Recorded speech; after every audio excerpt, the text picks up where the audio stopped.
everybody in the world of Jamf. Thank you for coming and listening to us today. I'm Callum Hall. I'm a security engineer over at GitHub. And I'm Luke. I'm a red teamer for G Research. So today we're going to kind of walk you through a few things. We're going to start off with a little bit of background about us, a little bit of our story, kind of why we're somewhat worth listening to in this kind of topic anyway. A kind of real world example of some of the things we're going to be talking about and the kind of real life impact that these things can have. We're then going to talk to you about the 7 most critical misconfigurations that we see kind of across offensive engagements and throughout our kind of experience with Jamf environments. And lastly, we're going to kind of leave you with what we like to call the lessons learned, the kind of principles of what we've seen going wrong and what you can kind of do to improve the security posture of your Jamf environments. So I said I would give you something that gives us some and lends us some sort of credibility. Luke and I have been looking into the security and especially the security and the configurations of Jamf environments for the past kind of couple of years now. Back in March of 2020, we had the pleasure of going out to Hawaii to speak at Patrick Wardle's Objective by the Sea conference, which is an incredible macOS security conference where we had the incredible opportunity of speaking to people there about some of the kind of common Jamf misconfigurations that we see throughout kind of our experience as offensive security consultants. We spoke about a lot of things, mainly focusing on what we see people doing wrong within kind of Jamf environments and within the Jamf ecosystem. Now, fast forward on kind of a year and a bit from there, Luke and I had the experience of going to, or more should I say, sitting at home and speaking at Black Hat remotely this year in the kind of summer of 2021. Now, our Black Hat talk was a slightly different approach, but still very much focusing on kind of macOS management. So within our Jamf, our Black Hat talk, we spoke a little bit about Jamf and some of the kind of fundamentals and security considerations and risks that we have within those kind of types of environment by default, if you like. Awesome. So before we get into the actual technical details about the different attacks and remedial action that you could perform to kind of harden your environments, I wanted to just kind of tell you a story about some of the work we've done previously for clients and how, as offensive security consultants, like Callum said, we've compromised Jamf environments, or Jamf environments, not Jamf environments. So from an external perspective, so we're on the internet and we'd like to compromise an organization's Jamf environment. Well, the main point of entry would be the JSS, something to look at. From there, we enrolled the device, and we'll talk about this in a little bit more detail in a second. We enrolled our device into the target's Jamf environment. From there, we kind of had a few policies synced, and we had some more information to look at.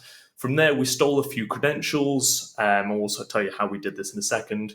And then ultimately, we're able to laterally move to other Mac devices in the estate. So it was a kind of the full end-to-end was us from the internet ending up being able to access pretty much all of the Macs that they had in their fleet as an admin. Which kind of shows that some of the kind of levels of misconfigurations that can happen and kind of the impact of this if somebody is kind of targeting you and knows their way around this kind of platform. And the kind of other example I wanted to give was actually how the security of your Mac environment may affect your other environments, or at least your end devices.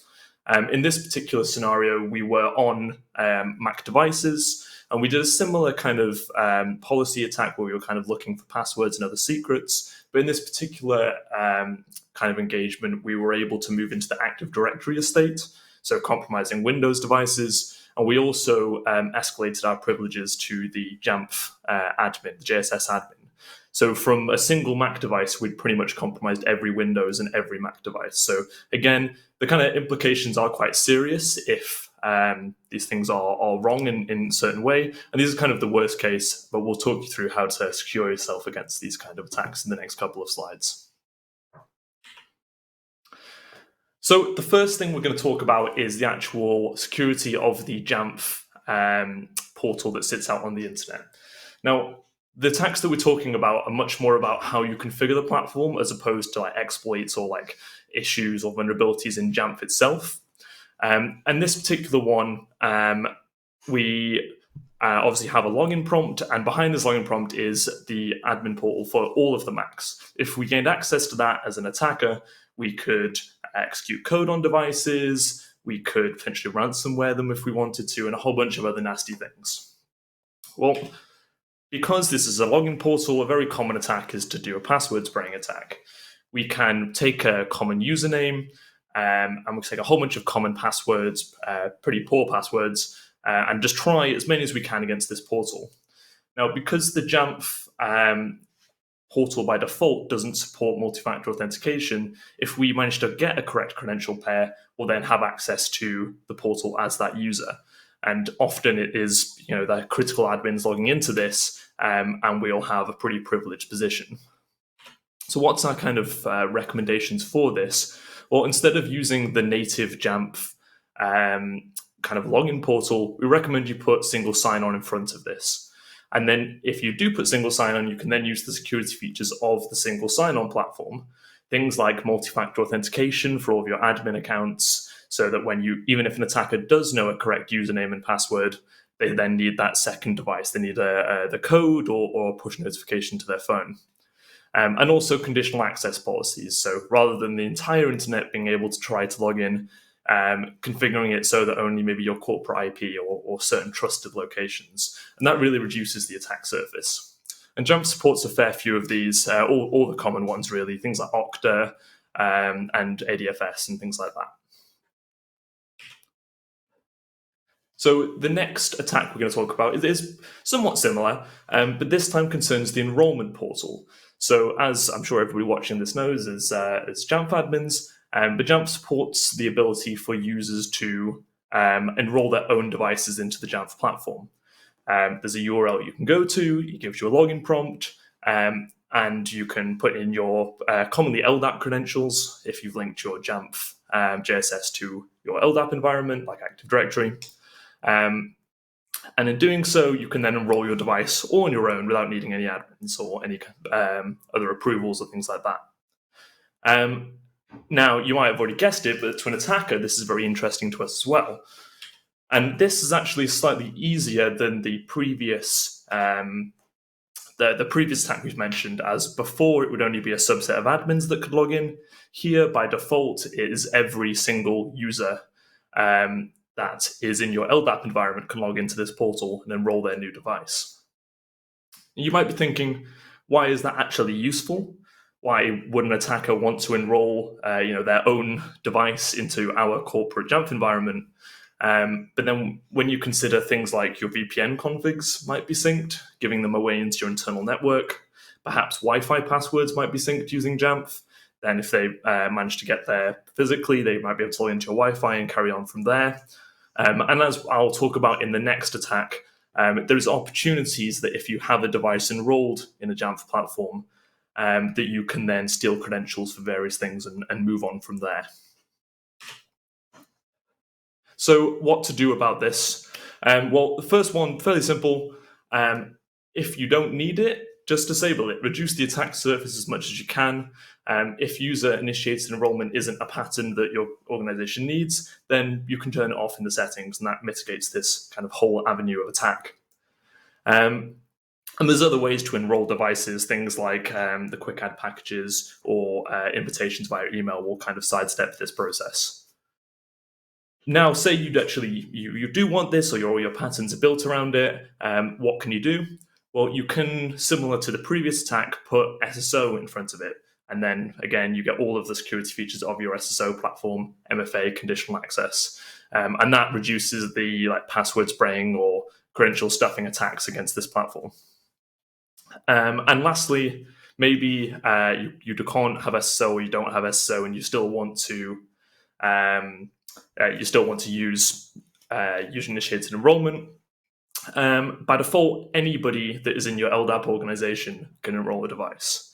but this is probably not needed strictly. You could have either a group with just your admins in, or even better, have kind of just-in-time permissions where a user gets the rights to enroll just before and they're revoked just after. So really minimizing this attack surface as much as possible. Okay, so as I mentioned, from the other kind of avenue you can go to after you've enrolled a device is to compromise secrets in policy scripts. As, again, I'm sure everybody knows that you can configure scripts, most commonly bash scripts, to execute on a device to make a configuration change. This is often used when the change you want to make isn't actually in the Jamf platform natively and you want to do something rather custom. Well, because these scripts are executing on the end user's device, the end user can see these scripts if they're in a certain position or if they know where to look, which also means that an attacker or a hacker on the device could also do this. And this is something that we've used kind of time and time again. This has been an issue in almost every Jamf environment that I've seen. And it really has led to kind of privilege escalation on a single device. It's led to compromising other devices, compromising the main JSS admin account sometimes, pivoting off into other environments like Active Directory. It's really been very fruitful for us as offensive security consultants. So I think this is a very widespread issue that I would bet is probably lurking in a lot of the environments of you that are watching. And this is stems from this kind of common pattern where you want to perform a configuration change, and then you want to take the result of that and you want to post it back to the Jamf server as an extension attribute. Now, to do this, you need API creds, so you can hit the Jamf API so you can actually send the data back. And if the creds are there, then us as attackers, we also have those creds. There's other ways, there's other patterns that kind of revolve around this, but this is probably the most common. Now, the second kind of avenue here is actually in the arguments to these scripts. So sometimes instead of the credentials being in the scripts themselves, they're in the parameters to this scripts, and they're actually stored in the Jamf console. So this is also not great. As an attacker, we can also compromise these. So as the process runs to actually make the configuration change, we can look at the processes that are running on the endpoint and see all of the arguments, including any credentials that are passed. And this is actually worse than the previous one because you don't need root to do it. And we've used this a few times to escalate to root on a device where the local admin password is being passed in arguments this way. Now, using what I've just told you, understanding that credentials in the script bodies and credentials in the parameters are compromisable by an attacker, have a look at the pattern I've got on the screen here and try and think if this is also secure, or that if this is secure, or if this could be compromised by an attacker. I kind of wish this was live so we could do a show of hands type deal, but I'll kind of walk you through how this works. So the parameters themselves are encrypted, and that's placed in the Jamf portal. And then in the body of the script, when it runs on the device, those are decrypted as it runs using information stored within the script body, and then are used for whatever you want them to be used for. So I may have given it away slightly there, but so this is still not a secure pattern. As mentioned, we have access to the parameters, we have access to the script bodies. So as an attacker on an endpoint, we can put these two things together and get these credentials anyway. There is certain benefits to this, as in your admins aren't exposed to your plain text creds all the time, but from an attacker running on an endpoint trying to steal credentials, this is effectively the same. So what can we do about this? Well, the big thing is to kind of understand that if you're putting credentials in your extension attributes, in your policy scripts, in your parameters, in any combination, they can be compromised by an attacker that knows where to look on a device. Best case, work around the pattern. Don't put the credentials in, work around or do something else. Worst case, if you really, really have to put these credentials in, make sure they are the lowest privilege they can be, and perhaps do some monitoring to see if there's any unusual activity on that user account, with the understanding that they could be compromised. And I want to call out that dangerous pattern that I mentioned. The workaround for this specifically about posting data back to the JSS after performing an action, the way around this is to perform your action, take the result, drop it to the disk in a file, and then use an extension attribute to read from that file and populate the attribute and have it in the UI. And that way you're not having credentials for the JSS floating around. Okay, thanks, Luke. So kind of moving on and taking that idea of distributing files towards, or distributing data towards our Jamf enrolled devices, we're going to start looking at packages. Now, packages we commonly see being used within Jamf environments for distributing files, distributing applications, and just quite a nice way in general of getting something that you need to have kind of spread across all of your user base. Now, this might vary from being VPN configurations or anything like that, to being custom applications that might have been built in-house that you need all of your employees to have access to. Now, by the design of files and how files themselves, the design of packages and how packages themselves work within macOS, we can actually view the contents of these packages once they are pushed down to a device. So using a tool like Suspicious Package, or even some of your macOS devices inbuilt utilities, we can expand that package and simply output the contents to a directory and view it just like a kind of standard folder, as you'll see on screen just now. So once we can kind of view the contents of those files, most of the time, and for most of your standard applications you're going to see out there, it's nothing too interesting. It's just the kind of typical content you would see within a software installation package. However, because we often see within Jamf environments administrators using packages as a kind of means of performing custom actions, like I say, custom applications, and dropping certain configuration files, we quite often see mistakes being made within this area. Now, not to go into too much detail on some of the stuff we've seen, I think on more than one occasion we have seen VPN files being kind of caught up within packages that are being distributed to the entire of your environment. And by this, I don't just mean the VPN files supposed to be targeted for those users. I mean kind of private VPN configurations and sensitive information that your administrators wouldn't want to deploy. Now, on separate occasions, we have seen entire home directories being bundled up with these packages. And it really is just a kind of perhaps a misunderstanding and not really following that process of the kind of proper software development lifecycle. Now, if you are creating and managing your own custom packages, it's important that these need to be reviewed and kind of controlled, whether it's version control, whatever it might be, throughout your organization and prior to these things being distributed to all of your endpoints. Something we'll kind of push throughout this talk is that idea of if you're pushing content down to an end user's device, kind of operate with the assumption that that end user is going to gain access to all of that information that is being pushed down to their device. So kind of moving on from that, now we're going to talk about login hooks and offline policies. Now both of these are pieces of legitimate Jamf functionality. However, we're going to talk to you today about how these can be used for persistence within kind of Jamf enrolled devices and Jamf environments. Now, for those of you that aren't too familiar with the kind of terminology of offensive engagements, quite often when an attacker gets into an environment, one of the first things they want to do is to find a way to persistently stay within that kind of environment or that device that they've compromised. So they want to ensure that if the user turns off their device or goes on holiday, when they come back, they still have that same level of access that they've gained. Now, in some of our previous research, Luke and I have demonstrated how things like offline policies can be used as a means of kind of creating that persistence on a device. So offline policies within Jamf are used for when a device cannot contact the JSS or the Jamf Pro server. So when your device is unable to contact it, whether it doesn't have Wi-Fi connection or with the server's down, whatever it may be, it can look for policies on the device that would be to be executed in the event that it can't make that connection.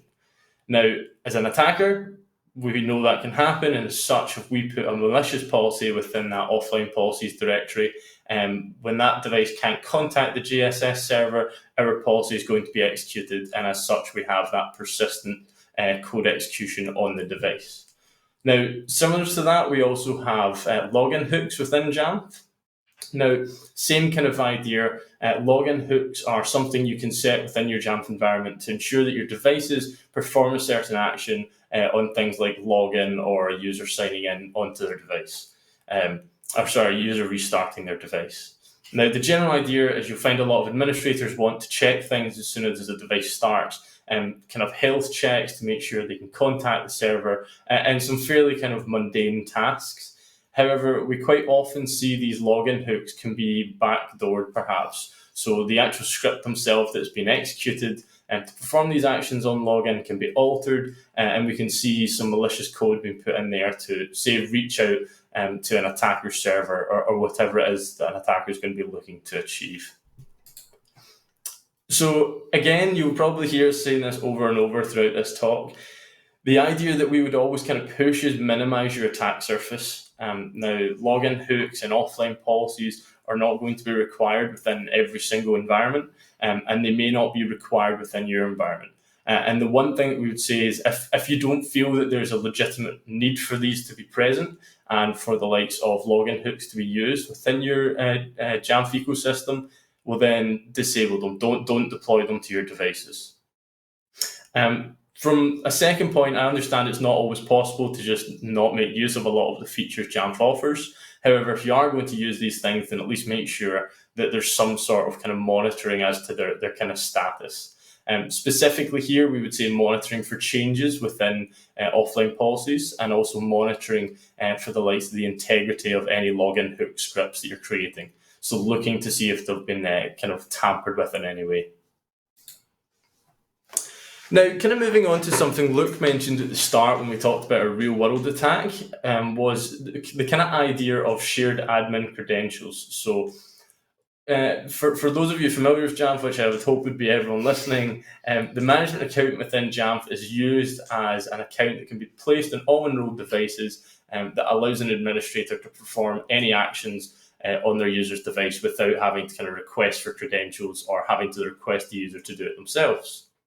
Now, frequently, when we see the administrative account or the management account being used in Jamf environments, we also find that remote administration is enabled, so remote access, as it allows administrators to kind of SSH into their devices and remotely administer those devices.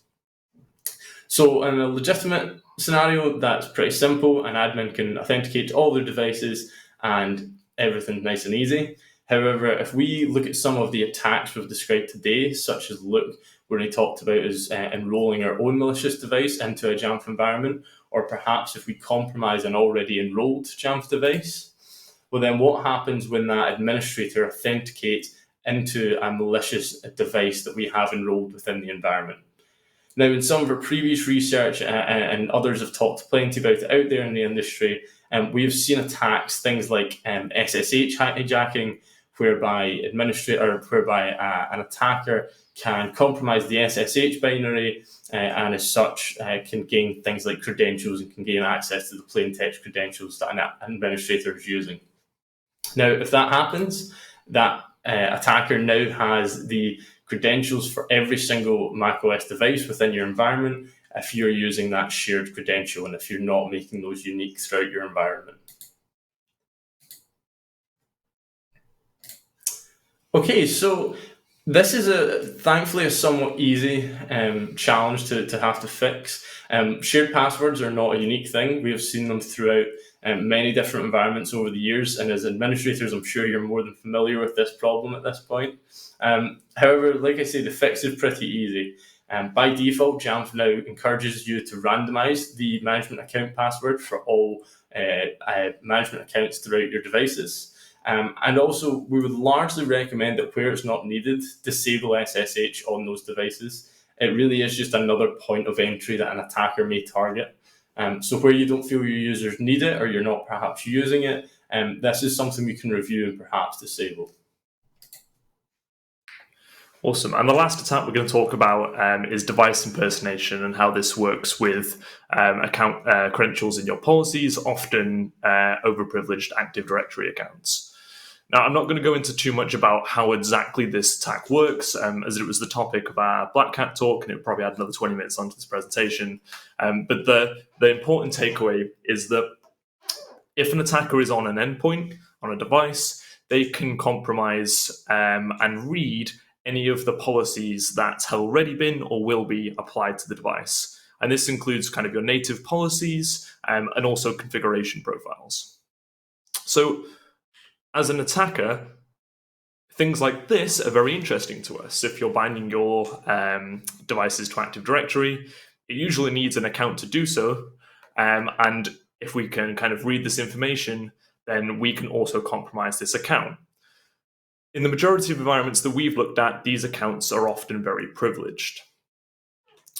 Now, the thing to understand here is these policies are not secret, including the credentials inside them. And it's not possible to completely avoid using the credentials in this way most often, as you do need to bind your Macs to Active Directory, perhaps, but you should limit what an attacker can do with them.